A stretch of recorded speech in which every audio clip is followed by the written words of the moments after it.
श्री शिवाय नमस्तुभ्यम। हम सबको पता है कि आज है भाई दूज का बहुत ही पावन सा दिन, यानी कि हमारी 5 दिवसीय दीपावली पूजन का आज आखिरी दिन है। और आज की इस पूरी वीडियो में जो आखिरी दिन यानी 5वें दिन की पूजन है उसकी विधि मैं आपको बताने वाला हूँ कि आज जो थाली थी उसे कैसे रखना है, माता लक्ष्मी की मूर्ति को क्या करना है, सिक्के को क्या करना है, चढ़े हुए सामग्री को क्या करना है, इसी की बात आज हम लोग करेंगे। साथ ही साथ 5 दिवसीय पूजन के आखिरी दिन पे क्या क्या चीज़ों को चढ़ाना है इसके बारे में बात करने वाले, ठीक है ना। देखो बहुत ध्यान से सुनिएगा।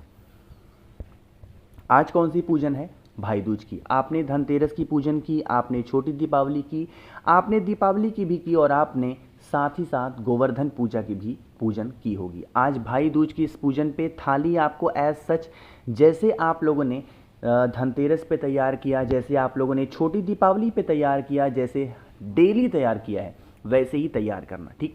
लेकिन आज के इस दिन पे चढ़ाने की जो विधि होगी वो थोड़ी सी चेंज होने वाली है। मेरी बातों को ध्यान से सुनिएगा। चीज़ें यहाँ पर क्लियर हैं, आपको कैसे सब कुछ चीज़ों को रखना है, बार बार रिपीट नहीं करूँगा। चढ़ाने का सिर्फ 3 सामग्री है, आपको पता होगा कौन कौन सा। एक तो अमर बेल के टुकड़े हो गए, एक आप लोग को क्या लेना है, कमल गट्टा हो गया, और एक क्या लेनी है, हल्दी की गांठ लेनी है। इन तीनों चीज़ों को जो 2 सिक्के आपने अपनी थाली में रखे थे उन्हीं थाली में आपको इन सामग्री को क्या करना है, चढ़ाना है। रिपीट कर रहा हूँ, आपको अपनी थाली में क्या करना है, इन सिक्कों के ऊपर सामग्री को चढ़ाना है, ठीक। अब चढ़ाने के बाद में बारी आती है दीप प्रज्वलित करने की। तो जो दीप प्रज्वलित करोगे आज के दिन, हम सभी लोगों को आटे का दिया लगा सकते हो अगर बना सकते हो, नहीं लगा सकते हो तो आप जो मिट्टी का दिया होता है उसको भी प्रज्वलित कर सकते हो, उसमें कोई दिक्कत नहीं। कितने दिए लगाने हैं ये भी आपके ऊपर डिपेंड करता है। एक दिया तो लगाओगे ही लगाओगे, ज़्यादा लगा दो तो और अच्छी बात है ना। लगा दिया, दीपक को लगाओगे वो दिया चौमुखी दिया लगेगा, इस चीज़ का विशेष ध्यान देने। कौन सा लगेगा? चौमुखी दिया। आज के इस दिन पे, भाई दूज के इस दिन पे, कार्तिक मास की द्वितीया तिथि है, तो इस दिन पे तुलसी माता की भी पूजन का एक बहुत बड़ा महत्व सामने आता है। पहले आप इन सभी चीज़ों को कर लेंगे, ठीक। सारी चीज़ों को चढ़ाना है। अब बारी आती है सामान को उठाना कैसे है। देखो सबसे पहले बता दूं किन किन चीज़ों का विसर्जन करना है, इसकी बातें आज शाम को एक वीडियो आएगी, उसमें आपको पूरा प्रॉपर समझ में आ जाएगा, है ना। लेकिन देखो, अच्छा हाँ, एक इसी के साथ एक छोटी सी बात बता दूं वरना भूल जाऊंगा।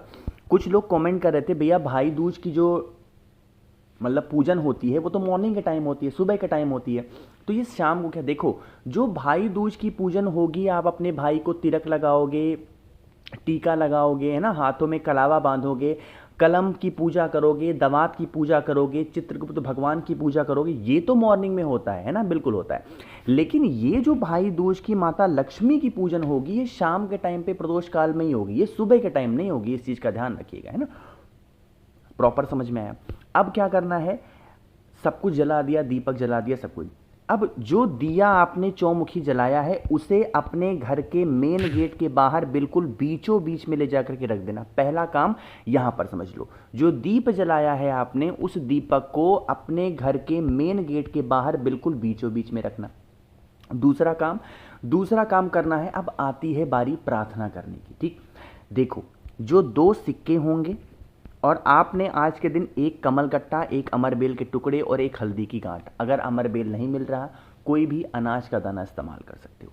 अपनी झोली फैलाना है। क्या करना है, माता लक्ष्मी के सामने बैठनी है और अपनी झोली फैलाना है। जो 2 सिक्के ये आपने समर्पित किए हैं, इन दोनों सिक्कों को थाली में से उठाओगे और अपनी झोली में रखेंगे। कहाँ रखोगे? अपनी झोली में। आज के दिन जो आप लोगों ने एक कमल गट्टा, एक हल्दी की गांठ, एक अमरबेल के टुकड़े या आपने कोई भी जो अनाज के दाने होते हैं उन्हें चढ़ाया है, उसे भी सिक्के के साथ में ही अपनी झोली में रखेंगे। किस रूप में? प्रसाद के रूप में। कैसे विनती करोगे? हे माँ लक्ष्मी, आज 5 दिवसीय इस पूजन के आखिरी दिन की पूजन हमने संपन्न की है। हम नादान हैं, हम नासमझ हैं, हमें किसी भी प्रकार की रीत रिवाज का ढंग नहीं, पूजा पाठ का ढंग नहीं। इस पूजा 5 दिवसीय पूजन करने में हमसे जो भी त्रुटि हुई हो, हमसे जो भी गलतियां हुई हो, हमें नादान समझ के क्षमा करना। हे देवी माँ, आप भगवान गणेश के साथ में, भगवान माता लक्ष्मी के साथ में और भगवान कुबेर के साथ में सदैव हमारे घर में विराजमान रहें, यही मेरी आपसे कामना है। ऐसे विनती करना और फिर आप उन सिक्कों को और जो और सामग्री मैंने बताई है उसे उठा करके किसी लाल कपड़े में बांध करके वर्ष भर अपने घर की अलमारी तिजोरी में रख देना। साल भर आपके घर में माता लक्ष्मी का आगमन होता और होता रहेगा। ठीक है ना। अब बारी आती है कि भैया ये जो माता लक्ष्मी की मूर्ति थी ये हम क्या करेंगे। अगर ये आप क्या, देखो यहाँ पर मैं चीज़ें बताऊंगा नहीं आपको, क्यों, क्योंकि ये प्रथा पे डिपेंड करता है। अगर आपके यहाँ हर दीपावली पर मूर्ति चेंज होती है तो आप चाहो तो मिट्टी की मूर्ति है तो विसर्जन भी कर सकते हो। आपके यहाँ विसर्जन करने का नियम नहीं है तो साल भर माता लक्ष्मी की उस मूर्ति को उठाओ, जहाँ पर भी आप अपने घर में पूजन अर्चना करते हो उस स्थान पर लेकर के जाओ और माता की मूर्ति को रख दो और वर्ष भर पूजन करो। ठीक है ना। ये इस बारे में मैं कुछ कहूँगा नहीं, क्योंकि ये आपके परिवार के ऊपर डिपेंड करता है कि आपके यहाँ क्या रीति रिवाज हैं और कैसे पूजन अर्चना पाठ होते हैं। ठीक है ना। तो ये चीज़ें थी। तो हमने यहाँ पर पूरी 5 दिवसीय पूजन की पूरी विधि समझ ली है। अब कौन कौन सी चीज़ों का विसर्जन करना है, कमल गट्टा विसर्जन करना है कि नहीं करना है, मूर्ति क्या करनी है, थाली क्या करनी है, इन सभी के बारे में आज शाम को वीडियो आएगी विस्तार से। अब इसी वीडियो में बता दूंगा तो आप लोग समझ ही नहीं पाओगे कि हमें किसको रखना है किसको नहीं। आज सिर्फ पूजन विधि समझो और कुछ उपाय के बारे में बात कर लेते हैं जो कि आज भाई दूज के इस पावन से दिन पे आप सभी को करना चाहिए। ठीक है ना। लेकिन इस उपाय को बताने से पहले आप सभी भाइयों से और आप सभी बहनों से एक छोटी सी रिक्वेस्ट है। आप लोगों को 2-2.5 महीने पहले से जो रुद्राक्ष पहुंच चुके हैं उसके पेमेंट नहीं आए हैं। मेरा भी घर है, मेरा भी परिवार है, आप लोग के ही वजह से मेरा घर परिवार चल रहा है ना। तो रुद्राक्ष के पैसे आप लोग क्यों नहीं दे रहे हो। प्लीज़ जिसको मिल चुका है मुझे मैसेज करके बता दो, भैया रुद्राक्ष मिल गया है, पैसे डिलीवरी वाला नहीं ले गया है, प्लीज़ आप अपना स्कैनर भेज दीजिए, अकाउंट नंबर भेज दीजिए, हम आपको पेमेंट कर देंगे। इस प्रकार से प्लीज़ कर दीजिए। ठीक है ना। अब समझो आज के दिन हमें वो कौन सा उपाय करना चाहिए जिससे हमेशा हमारे घर में सुख शांति समृद्धि का वास बना रहेगा। तो इसकी एक चुटकी चावल का दाना वहाँ से उठा लेना। चावल के दाने के साथ ही साथ हम सभी को अनाज के दाने, गेहूं मैंने इसलिए दिखाया क्योंकि गेहूं क्या होता है, एक पवित्र चीज़ मानी जाती है अनाज में। सबसे सर्वश्रेष्ठ अगर अनाज में कोई चीज़ मानी गई है तो वो गेहूं का दाना है ना।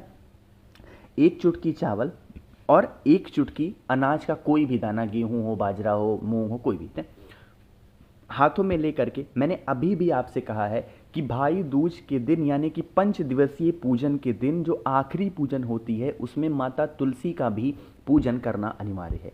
तो इन दोनों चीज़ों को अपने हाथों में लीजिएगा।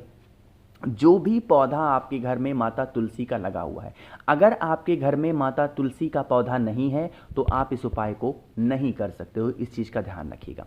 ठीक, गमले में लगा कहीं पे भी आप लोगों को कम से कम 11 परिक्रमा करनी है माता तुलसी की। रिपीट कर रहा हूँ, कितनी परिक्रमा करोगे, 11 और 11 परिक्रमा करनी है माता तुलसी की। उन्हीं अनाज के दानों को, चावल को और अनाज को हाथों में लेकर के परिक्रमा करना। परिक्रमा करने के बाद में उन अनाज के दाने को अपने हाथों में लेकर के किसी छोटी सी कटोरी में रख करके अपने घर में संभाल करके रख देना। जब कभी भी आपके घर का कोई भी सदस्य किसी भी विशेष काम के लिए घर के बाहर जाए तो उन्हीं अनाज के दाने को थोड़ा सा दे दो और वो इंसान जब कभी भी किसी भी काम के लिए घर से बाहर निकलेगा, उस काम के लिए निकलेगा, उसे उस काम में सफलता 100% मिलेगी। और एक बात बता दूं, अगर आप पूज्य गुरु जी की कथा सुनते हो, उन्होंने कई बार बताया है माता तुलसी का पौधा हमारे घर में होना ही होना चाहिए और वो सूखने ना पाए, इस चीज़ का ध्यान रखना। अगर तुलसी माता का पौधा सूख जाता है इसका मतलब आपके घर पर कोई नज़र लगा रहा, कोई टोने टोटके कर रहा है ना। जैसे ही सूख जाए आप दूसरा पौधा लेकर के आओ और वहाँ पर फिर दूसरा पौधा भी लगाओ। इस प्रकार से नियम को फॉलो करेंगे, तुलसी माता का पौधा हर व्यक्ति के घर में होना ही होना चाहिए। ठीक है ना। चलिए आगे बढ़ते हैं इस वीडियो के तीसरे उपाय की तरफ, जो कि हमारी इच्छा पूर्ति का है और आज का मेरे आखिरी उपाय है। देखो थोड़ा समझिएगा, स्क्रीन पर आप लोग को चावल के दाने दिख रहे हैं। 2 से 3 चीज़ें लेनी है। एक तो चावल का 7 दाना लेना है। दूसरे नंबर पे आपको शहद की आवश्यकता पड़ेगी।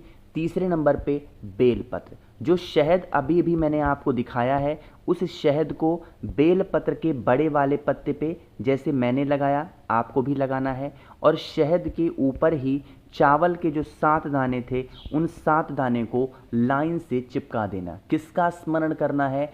कुंदकेश्वर महादेव का ध्यान करके हुए चिपकाना है। और आज है गुरुवार का दिन, तो आप लोग इस बेलपत्र को उठा करके जब महादेव के शिवलिंग के ऊपर समर्पित करोगे तो यहाँ पर ओम नमो भगवते वासुदेवाय, रिपीट कर रहा हूँ, कौन सा मंत्र? ओम नमो भगवते वासुदेवाय का स्मरण करते हुए अगर आप समर्पित करते हो, चढ़ाते हो, तो इससे आपके घर में, परिवार में सुख शांति समृद्धि का वास सदैव बना रहेगा। कभी भी आपकी कोई भी ऐसी प्रॉब्लम घर में नहीं आएगी जिसके लिए आप चिंतित रहो, है ना। मैंने कोशिश की सब कुछ विस्तार से बताने की। वीडियो पसंद आई हो तो लाइक करिएगा, कुछ पूछना है नीचे कमेंट सेक्शन में पूछें, और मेरे जितने भी भाई बहन आवाज़ पहली बार सुन रहे हैं चैनल को ज़रूर सब्सक्राइब करेंगे। श्री शिवाय, नमस्तुभ्यं।